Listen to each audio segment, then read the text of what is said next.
Bismillahirrahmanirrahim. Assalamualaikum warahmatullahi wabarakatuh. Hadirin rahimakumullah. Ada sebuah keterangan atau dalil yang cukup populer di lingkungan kiai. Sinfani minan nas idza soluha soluhan nas wa idza fasada fasadan nas. Al ulama wal umara. Dua potensi dari manusia, jika keduanya baik, maka baiklah manusia.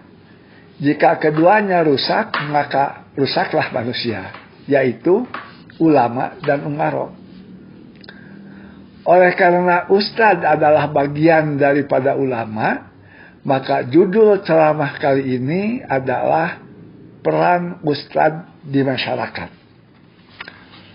Karena saya tahu persis betapa besar peran dan potensi ustadz di masyarakat itu. Tak ada masjid tanpa ustadz.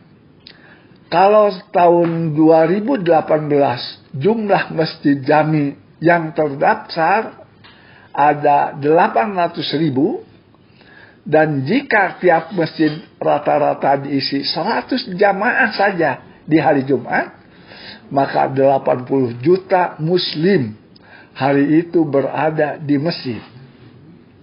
Coba lapang seluas apa yang bisa memuat 80 juta umat pada suatu saat di hari Jumat.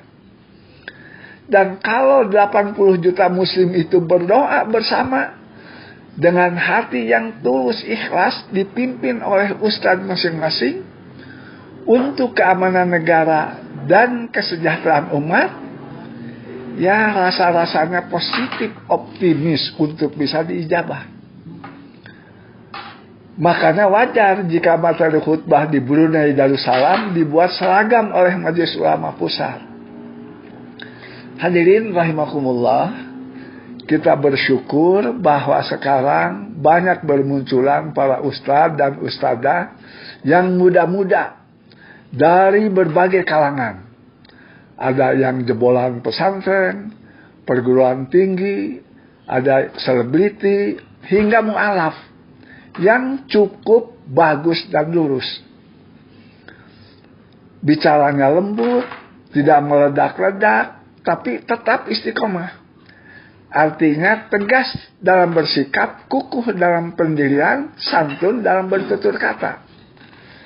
Makanya tatkala saya mendengar khutbah dari seorang ustadz muda yang mengatakan sekarang ini Islam sudah tenggelam, Islam sedang dihinakan, ulama dizalimi, kiai dikriminalisasi, sungguh saya benar-benar terperangah dengan tuduhan provokatif sekeji itu.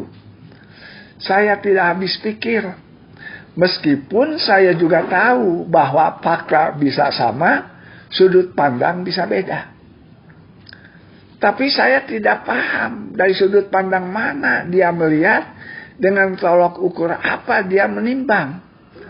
Sehingga begitu negatif, pesimis melihat perkembangan umat Islam Indonesia yang sejatinya disyukuri, malah diingkari, dinafikan, dan diremehkan.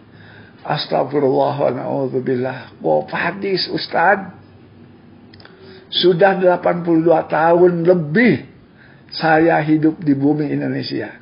Yang pasti saya pernah mengalami masa muda. Yang muda belum tentu bisa mengalami masa tua seperti saya. Bagaimana suka duka hidup di rezim penjajahan, rezim Orde Lama, rezim Orde Baru, sampai rezim reformasi sekarang. Dulu Muslim Indonesia itu hanya sebagai objek, tapi kini sudah menjadi subjek.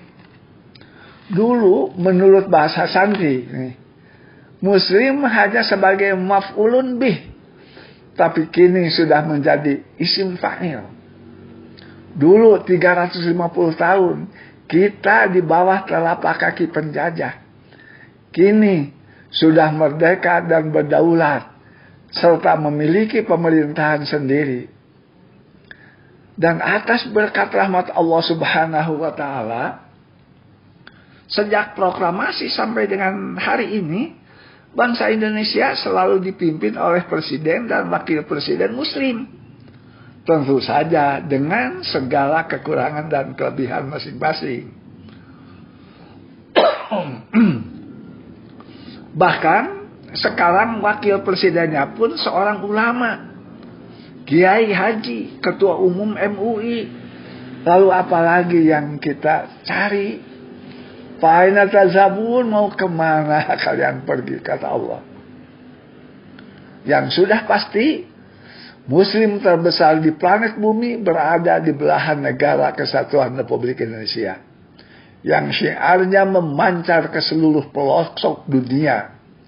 Dan itu semua tidaklah ujug-ujug, tapi berkat kerja keras seluruh umat Islam.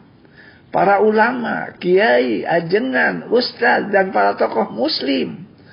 Baik mereka yang ada di eksekutif, legislatif, dan yudikatif. Sungguh sangat disayangkan jika masih ada sementara ustadz yang tidak mau membuka mata, tidak mau melihat dengan kacamata tajam dan jujur bagaimana perkembangan Islam di zaman Bihari dan di zaman Kiwari.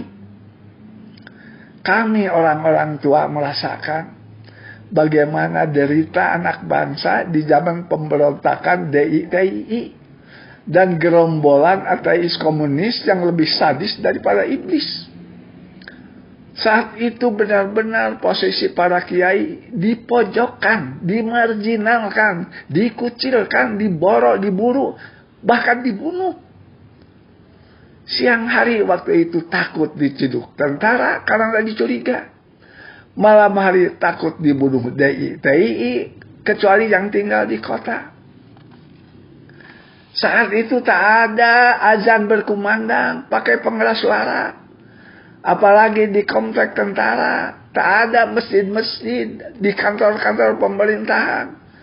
Boro-boro ada ahli santri. Pondok pesantrennya saja bisa dihitung dengan jari. Saya hanya berlima jadi santri yang slogan langsung kepada ajengan. Tak ada itu majlis taklim. Tapi sekarang Masya Allah, majlis taklim hampir di setiap RT RW. Pemerintah pusat dan daerah habis-habisan menghadirkan berbagai program bagi kesejahteraan santri. Sampai lahir undang-undang pesantren. Agar apa? Agar umat Islam bisa melaksanakan syariat Islam dengan baik dan benar. Sekarang kalau ingin melaksanakan rukun iman dan rukun Islam secara sempurna, bukan hanya boleh, tapi dibantu dan didukung. Ingin saleh jika Imam Ghazali pasti bisa. Lalu mau apa lagi? Namun sayang, ketika pemerintah meluncurkan program tentang penyalahgunaan narkoba dan Citarum Harum misalnya, yang sejatinya jadi ladang jihad para ustadz, justru suara ustadz nyaris tidak terdengar sama sekali. Padahal akibat narkoba 50 orang mati setiap hari. Tahun 2018 lalu 2 juta mahasiswa dan 1,5 juta pekerja terlibat narkoba. 7 juta dari 50 juta penduduk Jabar sudah menjadi target pecandu narkoba. Padahal tugas utama para ustadz adalah amar ma'ruf nahi munkar secara proporsional dan profesional. Mereka diharap berkontribusi untuk menghadirkan situasi teduh, bukan malah menjadi gaduh. Dakwah itu bukan memukul tapi merangkul, ustadz. Bukan mengejek tapi mengajak. Bukan melecehkan ulama yang tidak sepaham, tapi mengokohkan moto.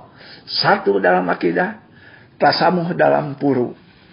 Cari persamaan di tengah perbedaan, tidak mencari perbedaan di dalam persamaan.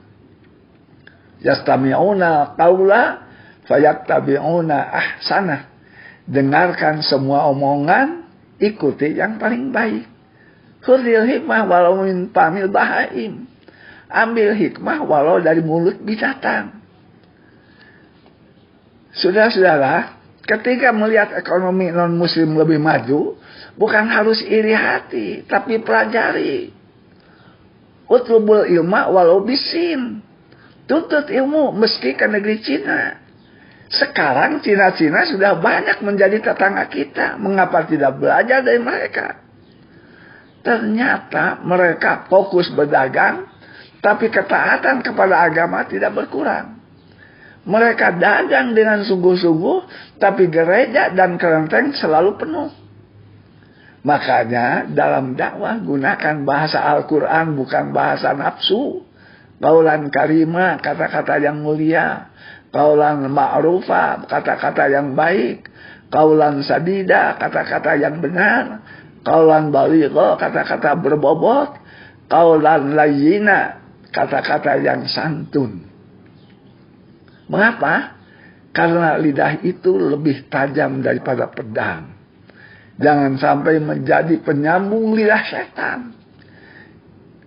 Kita prihatin jika kini banyak ustadz yang berurusan dengan polisi. Bukan karena dikriminalisasi, tapi memang oknum ustadz melakukan tidak kriminal. Kita prihatin dan sungguh memalukan mendengar guru ngaji yang diadili karena memperkosa santri-santrinya. Astagfirullah wa na'udzubillah. Sehingga strategi dakwah yang sudah dibangun oleh para ulama terdahulu hancur. Hadirin rahimakumullah. Dakwah Islam baru bisa disebut berhasil kalau akhlak anak bangsa menjadi lebih baik. Karena iman itu bukan hanya pengakuan, tapi kelakuan. Kini masyarakat tengah mengamati sudah sejauh mana para ustadz bisa menampilkan sosok pribadi yang jadi panutan umat. Sudah sejauh mana para ustadz mampu menerjemahkan pembangunan bangsa dan dengan bahasa agama. Sudah sejauh mana para ustadz bisa menampilkan percikan sifat-sifat Nabi, sidik, patlonah, amanah, dan tabligh. Dan sudah sejauh mana para ustadz bermitra dengan Umar. Sudah sejauh mana para ustadz bisa menampilkan Taifah Khairul Ummah yang menjadi kebanggaan Nabi. Karena apa? Karena para ustadz adalah garda terdepan di dalam menjaga persatuan dan kesatuan. Mudah-mudahan predikat khairu umat bisa terus melekat pada umat Islam Indonesia sampai kiamat. Karena dunia kini sangat mengharapkan bahwa Islam moderat yang rahmatan lil alamin justru memancar dari bumi Negara Kesatuan Republik Indonesia. Sekian, wassalamualaikum warahmatullahi wabarakatuh.